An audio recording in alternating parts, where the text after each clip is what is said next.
Hi, and welcome to a Drafthouse Diary for Friday, December 5th, 2025, when we came back out here to the Alamo Drafthouse at Littleton's Aspen Grove to see Five Nights at Freddy's 2.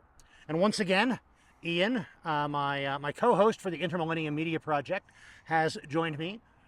And we saw the first of these movies together. Absolutely. I mean, we had fun with it.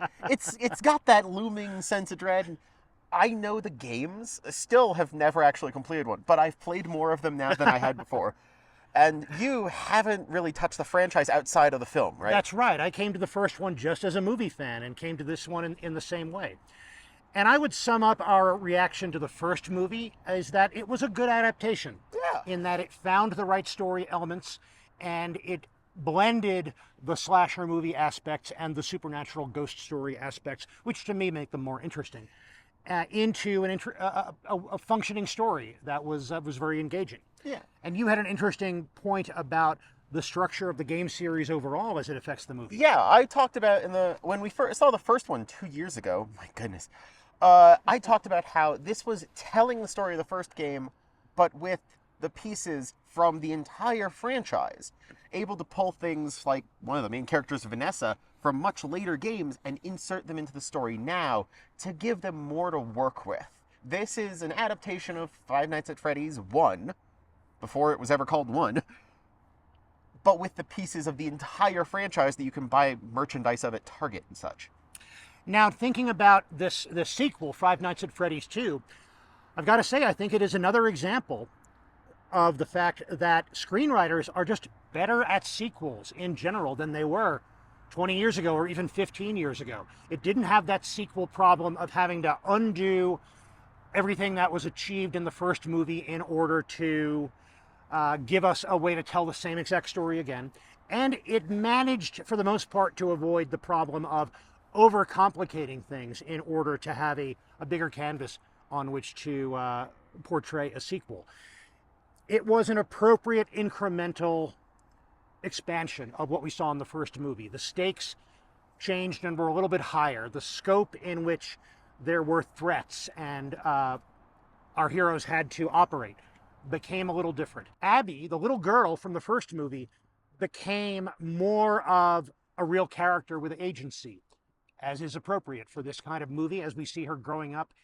And it also gave us examples of the characters having to deal with the traumas that they went through in the first movie, affecting the way they can deal with this next part of the story. That is a huge part of this. Legacy, history, repetition, intent. There's a lot built into this. I will say, this has its sequel problems in its own right. There are elements that are not being used in this story. They're designed to make you go, oh, wait, I recognize that. Yeah. More so even than the first. The novelty of, oh my goodness, it's Freddy is gone. So now it's, small spoiler, oh my goodness, is that baby in the back corner?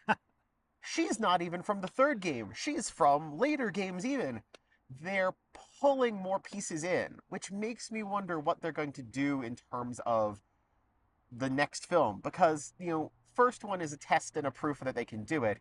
The second one is a point in the line, in the arc, that is a trilogy, a quadrilogy, a franchise at that point. Yeah, that is a problem with sequels where in the first movie, they just want to make this movie. If in a sequel, they'll often already have a green light for a movie after that, maybe another movie after that. And that brings the impetus to hoard your ideas and save things for later. And this, you're right, this had some of that. Wasn't as bad as a lot of mid-trilogy or mid-series franchise films tend to. There was a little bit of that. I don't think it would be distracting to anybody who wasn't already steeped in the lore to notice these things. Yeah. Did you find it distracting or did you find it fun to see those things? I found it in equal measure. There were pieces where I was just like, oh, wait a minute, why is that painted like that character? Or, oh, wait a minute, they built an entire model of that just for this film? And that part there, it's like, some of these felt like, oh, that's not important, but it's cool. And other pieces are like, oh, goodness. The amount of love this film is getting is on another level now because everyone's excited that they're not just making one. Matthew Lillard is playing the big bad across the series. His character is the looming threat no matter what. Even when he's dead, his catchphrase says he's not dead. That's the entire point of Yeah. the guy.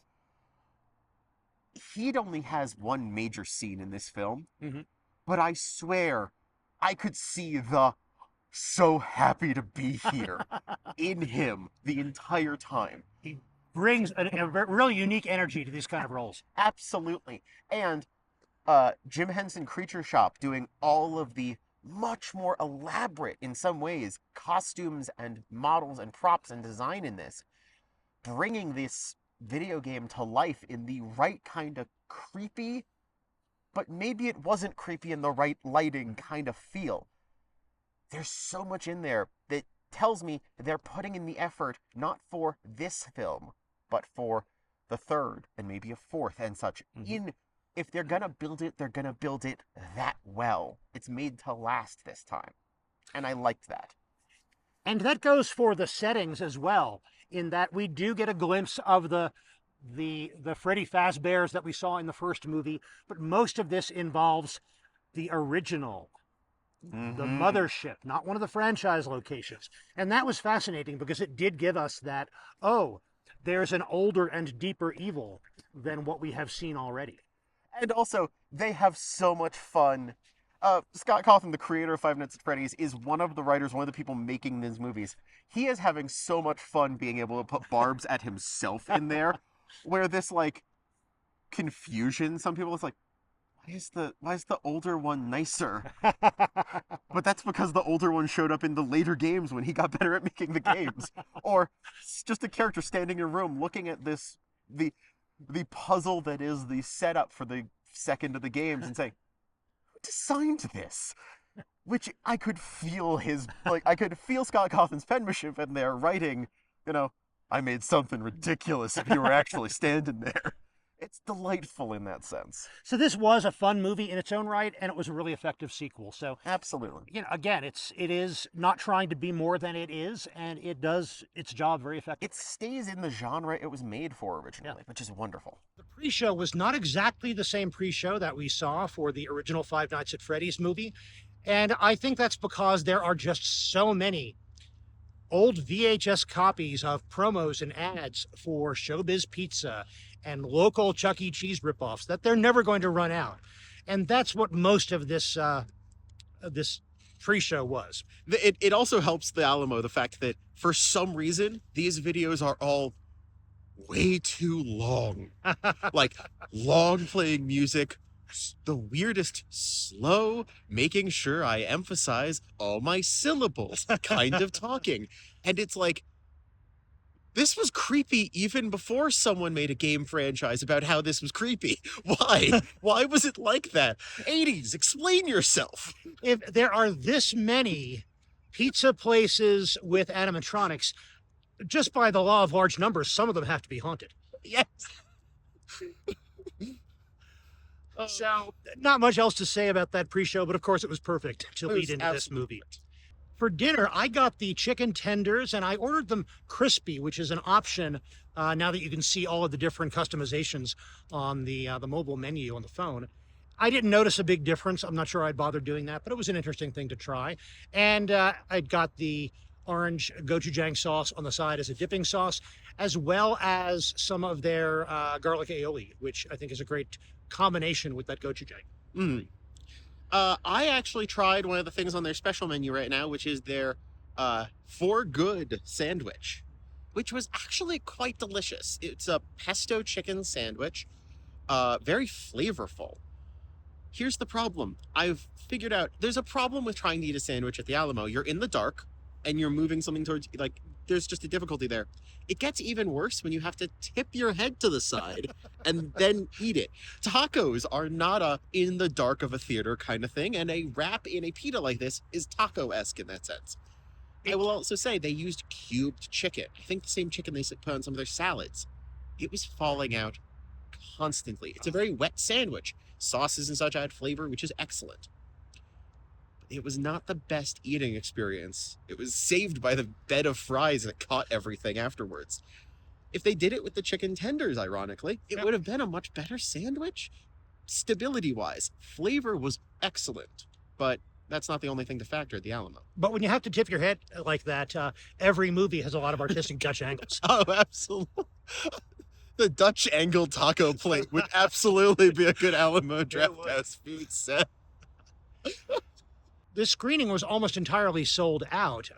We were in the second row, which works fine at the Alamo. There's still plenty of distance from the screen.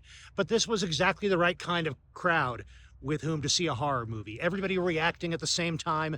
Everybody applauding when the good guys win in dramatic ways. Mm-hmm.